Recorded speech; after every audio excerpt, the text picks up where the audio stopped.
Salut gang, je voulais prendre un petit 15 secondes, vous dire merci, vous avez été plusieurs à commenter, à partager, à liker mes vidéos, même que vous êtes venus me parler en privé pour avoir des conseils pour la chasse au dindon. Ça me motive, je fais ça, tu sais, personne ne me paye pour faire ça, je fais ça par plaisir, je fais ça pour vous autres, pour aider ceux qui commencent à avoir une belle chasse cette année. Donc, merci gang, puis ça m'a donné le goût de faire un troisième vidéo qui est sur la chasse en général, comment que ça se passe, tu sais.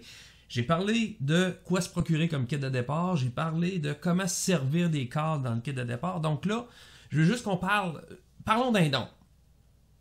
OK, on va dire que ça passe, OK?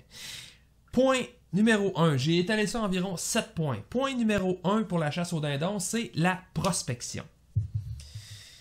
Écoutez, c'est la clé du succès pour une chasse réussie, puis ça, c'est peu importe la chasse au monde. La prospection vient de mettre 50% des chances de remplir son tag pour la saison de chasse qu'on fait. Comment est-ce qu'on fait de la prospection pour la chasse au dindon? C'est super simple. On cherche des traces à terre, on cherche des fientes, on cherche des plumes. Le soir, vers le coucher du soleil, on peut même essayer de faire des calls de localisation. Les calls localisateurs, c'est comme celui-là ici, le gobbler, direct dans le kit de départ que j'ai mentionné. Tu sais, il y a des calls qui sont faits pour les localiser aussi, comme celui du hibou ou bien de la corneille. Ça sert à rien de se racheter un call supplémentaire quand on a un dans notre kit qui nous sert pour notre chasse et qui nous sert aussi pour localiser. T'sais, on sauve de l'argent, pourquoi pas. Donc, le gobbler, c'est super bon pour localiser. Juste besoin de checker ça le soir quand ils sont roostés. Ils vont vous répondre, donc n'ayez pas peur, c'est super bon pour faire de la prospection puis localiser nos dindons. Donc, je vous le dis, gang, prospection, c'est imbattable. Ça va mettre les chances de votre bord pour ramener une dinde cette année. Ensuite, point numéro 2, la veille de votre chasse. La veille, allez localiser vos dindons. Parce que, tu sais, c'est important de savoir où c'est qu'ils se trouvent avant d'aller à votre spot. Parce que si ça se ramasse que les dindons sont roostés dans l'arbre qui se tient en plein milieu du point où vous débarquez de votre char, puis que vous allez à votre spot, vous êtes fini, vous êtes busté, ils vont vous voir passer, puis ils n'iront pas se suicider sur vos aplats. C'est sûr et certain. Donc, faites sûr de savoir où est-ce qu'ils se trouvent. Puis si ça implique qu'il faut que vous fassiez un détour d'une demi-heure, ben faites le détour d'une demi-heure pour rester pour ne pas être vu, pour ne pas brûler votre spot, pour mettre les chances de votre bord. Localisez-les la veille, c'est winner, puis vous le regretterez pas, puis il n'arrivera pas de bad luck le lendemain rendu au temps de votre chasse. Donc, c'était mon point 2, localisez vos dindons. Point numéro 3, c'est limiter votre bruit, limiter vos mouvements. Quand je dis limiter votre bruit, quand vous arrivez, là, pour vous débarquer de votre véhicule, claquez pas vos portes de char. Quand vous marchez dans le bois, essayez d'y aller le plus silencieusement possible. C'est sûr que c'est pas évident, on marche dans les feuilles secs, on marche dans les branches. Essayez juste de ne pas faire par exprès, puis amenez-vous pas l'espèce de flashlight qui éclaire le bois au grand complet jusqu'à la lune. T'sais, ils vont voir qu'il y a de quoi qui se promène dans le bois. T'sais. Il fait noir puis vous avez une flashlight. Parce que c'est sûr que la chasse au dindon commence avant le lever du soleil. Hein? Donc, essayez d'y aller à noirceur autant que possible. T'sais, si vous êtes chanceux que la lune éclaire quand même bien, c'est quand même correct. Sinon, ben, essayez d'avoir une flashlight qui éclaire au minimum. Même votre cellulaire pourrait faire la job pour vous éclairer autant que possible puis vous rendre à votre spot. Installez vos decoys et limitez vos mouvements. C'est plus le temps de commencer à vouloir manger. C'est pas le temps de rentrer dans le bois avec la vessie pleine. Là, ou, rentrez le ventre plein puis la vessie vide. On s'entend? C'est pas le temps d'aller pisser sur le coin d'un arbre quand la chasse est commencée et que le soleil est levé. Oubliez ça, vous devez devenir une tombe. Moi, quand je rentre dans le bois, je fusionne avec l'arbre. Je deviens une tombe, je ne bouge plus. J'attends et j'écoute pour savoir qu'est-ce qui se passe. La vision d'un dindon, c'est ce qu'il y a de plus développé. Ça a une vision très large, donc moindrement que vous allez bouger puis qu'il regarde dans votre coin, vous êtes fait, c'est sûr et certain, son attention va être focusée sur y a-t-il un danger, qu'est-ce qui a bougé, je ne le sais pas. Je focus là-dessus. Ce qu'on veut, c'est qu'il focus sur nos aplats. En ne bougeant pas, c'est la clé du succès.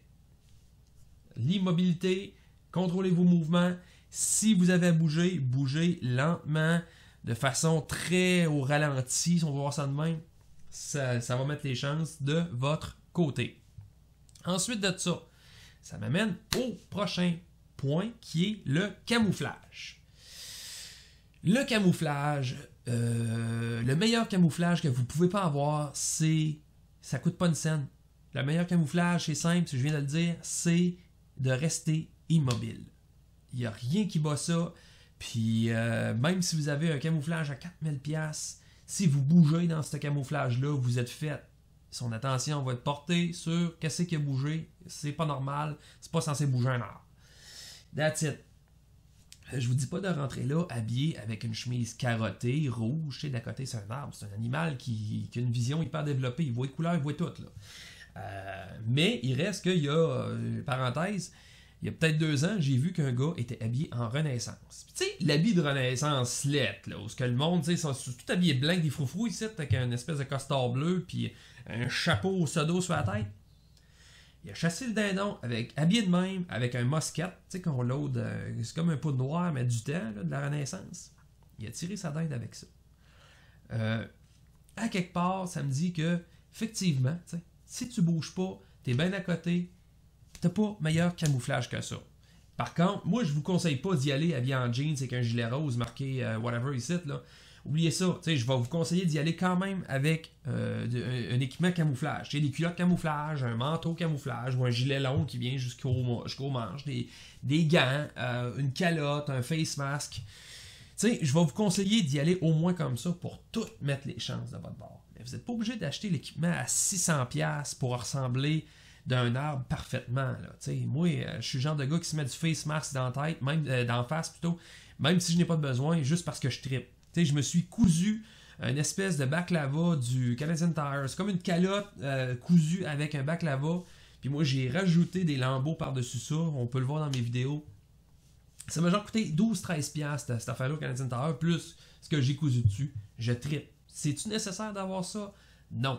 Mais je trippe. Donc, c'est ça. Parenthèse pour le camouflage, peu importe. Donc, ne bougez pas. C'est pas nécessaire d'acheter du camouflage à 600$ pour ressembler à un arbre.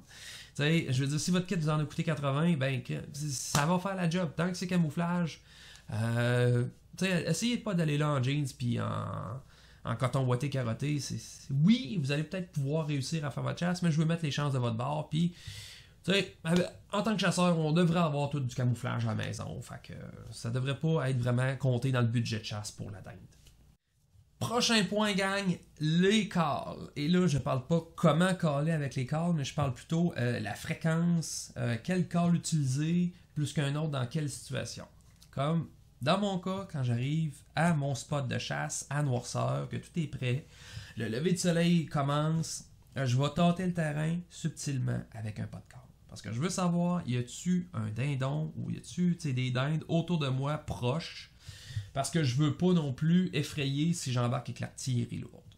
Une fois que j'ai établi que je peux y aller, je me lâche lousse. Je sors mon box call et j'embarque sur le cackle fly down. Je peux faire une coupe de yell pour travers puis tout. Je me garde. Ensuite de ça, je rembarque sur mon pas de call. Dépendamment, ça répond-tu? Ça répond-tu pas? Je rembarque sur mon pas de call.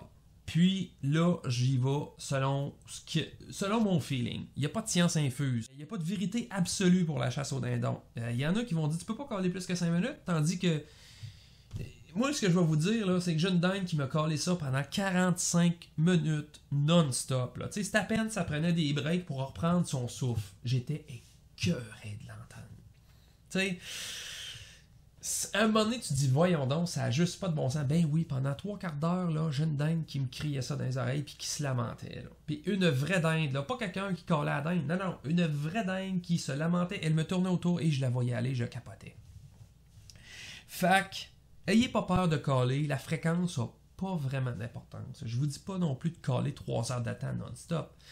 Parce qu'il faut garder en tête que faut pas caller croche. Puis à chaque fois qu'on sort le call pour caller, on s'expose à un pourcentage de risque, dépendamment de notre maîtrise de notre call, mais on s'expose à un risque de caller tout croche. C'est une chose, si le dindon il est loin et on fausse un peu, c'est pas la fin du monde, mais plus qu'il se rapproche, plus que vous voulez avoir le contrôle sur votre call, plus que vous ne voulez pas caller tout croche, parce qu'à un moment donné, il va s'en rendre compte que il y a quelque chose de wrong avec ce call-là. Là. Fait que faites bien attention, maîtrisez votre call, ça je le dirai jamais assez. Soyez prêts quand vous êtes dans le bois, vous êtes censé maîtriser le call. Ceci dit, pour la fréquence, c'est relatif. Allez-y au feeling. Est-ce que le dindon vous répond ce matin-là? Est-ce qu'il est plus silencieux? Est-ce qu'il se rapproche? Est-ce qu'il s'éloigne? Allez-y au feeling. Moi, ça m'est déjà arrivé de caller pendant 15-20 minutes non-stop. Tu sais, je veux dire, je prenais des petits breaks, 15-20 secondes, je repartais. Il n'y a pas de vérité absolue là-dessus. Il y a ce qui marche, puis c'est ce que c'est. Donc, tant que vous ne callez pas, tout croche, callez, ayez pas peur, gâtez-vous. Ceci dit, le contraire est aussi bon. Le silence. Ben oui, le silence, gang, c'est un call, c'est un excellent call pour le dindon. C'est un call redoutable, puis je parle par expérience. Quand on call avec notre dindon, puis qui veut pas sortir, qui gosse, on a tout essayé, ça marche pas, arrêtez d'y parler. Faites juste arrêter de caller, laissez-les fatiguer, puis vous allez l'entendre, vous allez entendre le dindon commencer à gobler, puis on dirait que son intensité change dans ses cris. Il cherche à vouloir se faire répondre et on arrête simplement d'y répondre. Ça le gosse. En fait, c'est comme si on était un peu agace avec lui. Puis, l'idée là-dedans, c'est que on arrête d'y parler, on attend, mettons, un bon délai, puis de temps en temps, on fait un petit clock ou un petit purr, une fois de temps en temps, de quoi de bien subtil. C'est important d'y aller en super subtilité, tu sais, pour continuer à y dire que on est encore là, puis ayez pas peur que le son soit trop faible. Il est bien primé, le dindon. Il est super primé, il est à l'écoute, c'est tout ce qu'il veut entendre. Il veut juste entendre la femelle se lamenter encore, parce qu'il veut savoir s'il y a encore sa chance qu'il se passe quelque chose. Fait que, allez-y bien tranquillement, juste un petit clock, un petit peu, rien de trop agressif, juste tout en subtilité, tout est dans la subtilité là-dedans. C'est des petits détails qui font en sorte que ça peut le faire snapper direct de même. Dans le fond, ce qu'on veut, c'est qu'à un moment donné, qu'il se dise « fuck it, j'y vais ». C'est la seule chose qu'on veut faire. On veut vraiment qu'il fasse son blackout, on veut qu'il s'en vienne, puis qu'il s'en vienne bien primé, bien mindé sur un objectif, sans venir sur les femelles, sans venir sur le mâle, sans venir voir qu'est-ce qui se passe, pourquoi ça a arrêté de crier. C'est ce qu'on veut qu'il fasse, puis je vous le dis, c'est fonctionnel.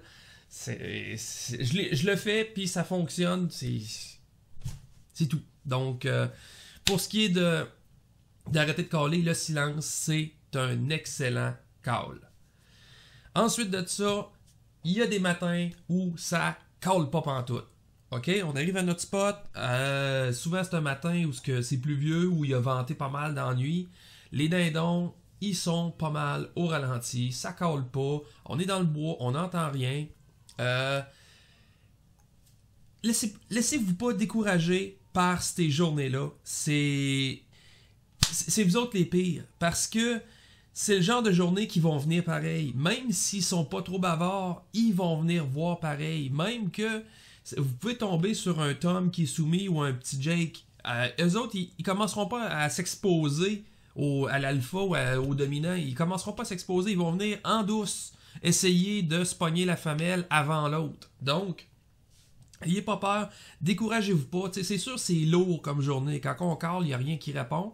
Puis, il faut vraiment faire attention dans ces journées-là. Restez toujours alerte. Parce qu'il y a un son que vous allez entendre, c'est immanquable, que ça cale pas, c'est le tambourinage. OK, admettons que c'est un mâle qui arrive, parce qu'une femelle, ça tambourine pas. Mais le tambourinage, c'est le spit and drumming, c'est comme ça qu'il l'appelle en anglais, c'est quand que le dindon fait sa parade. C'est quand que le dindon fait sa parade. Il se gonfle, puis vous allez entendre, c'est comme une espèce de son grave, de vibration, c'est le genre de son que si vous voulez écouter sur Internet, mettez des écouteurs. Ça prend des écouteurs parce que le son est tellement grave, le son va tellement être subtil que vous l'entendrez pas pantoute avec des speakers, donc oubliez ça. Fait que c'est ça, gang.